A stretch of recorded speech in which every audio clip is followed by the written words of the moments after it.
as you wake up, groggily, in the morning, I want you to go to the mirror and say to yourself, don't talk about what a good man should be one. This is Marcus Aurelius, and here is his masterpiece, Meditations. A book that was never meant to be published, a book that was written by the emperor, for the emperor, a book that lies snugly in the galaxy of greats.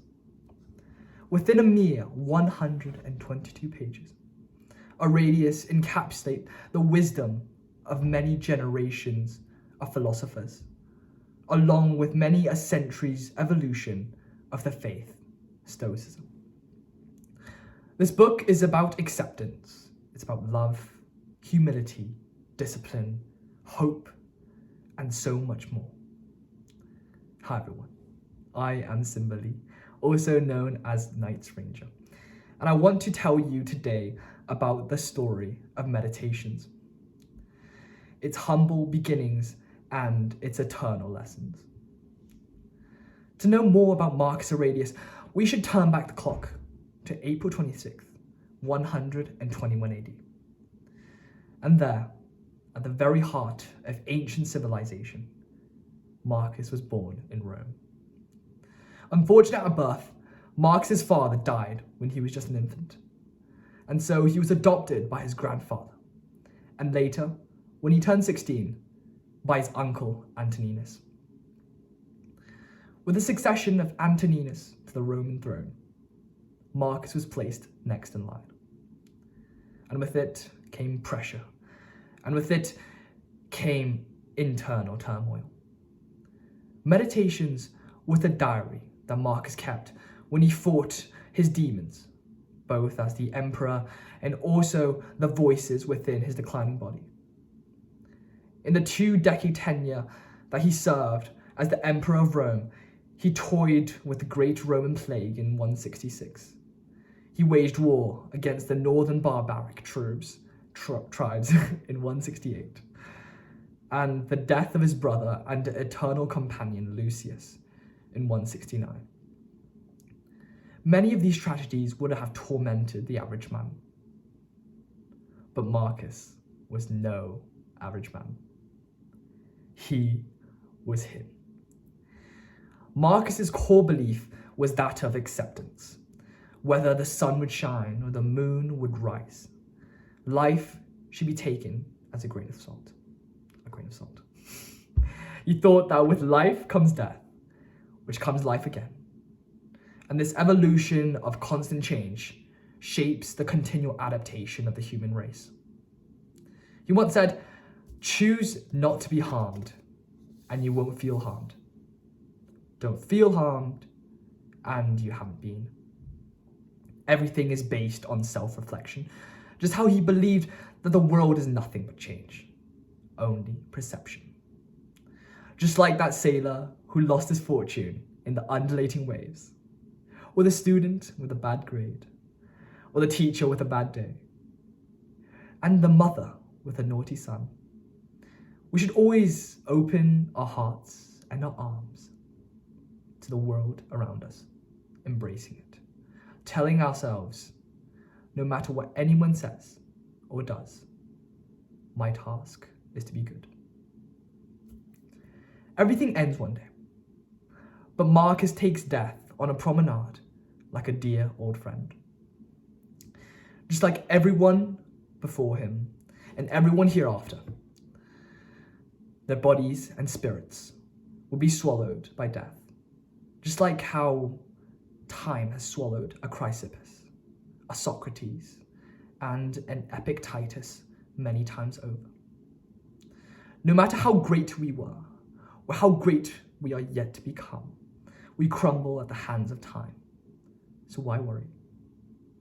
So many of those who were remembered already forgotten, and the ones who remembered them long gone. The only thing we can do right now is to live our best life, surely, like what we have always been doing. Embracing challenges and living up to our hopes and dreams. I want to tell you, and me, and myself, that Marcus wants us to love unconditionally, creating those where their perception differs from yours, understanding that is part of the process and that they deserve your empathy. All our acquaintances are minuscule, transitory, and insignificant, and miss the span of your life and even space-time. Thus, to feel affection for people when they make mistakes is uniquely human. You can do it if you simply recognize that they are human too. They act out of ignorance, against their will, and you'll both be dead before long. And above all, they can't really hurt you. They haven't diminished your ability to choose. Do whatever you can to align yourself to the good in your perception, because it is within our kindness that those little men around us shapes and nourishes our soul.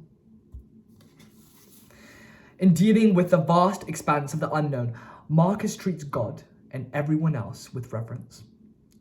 In his perception, life is like a foggy shadow, always so indistinguishable, invariably omnipresent. Thus, wash yourself clean with simplicity, with humility, with indifference in everything but right and wrong. Care for other human beings. Follow God. And so, in the river of time, Marcus lives only in the present.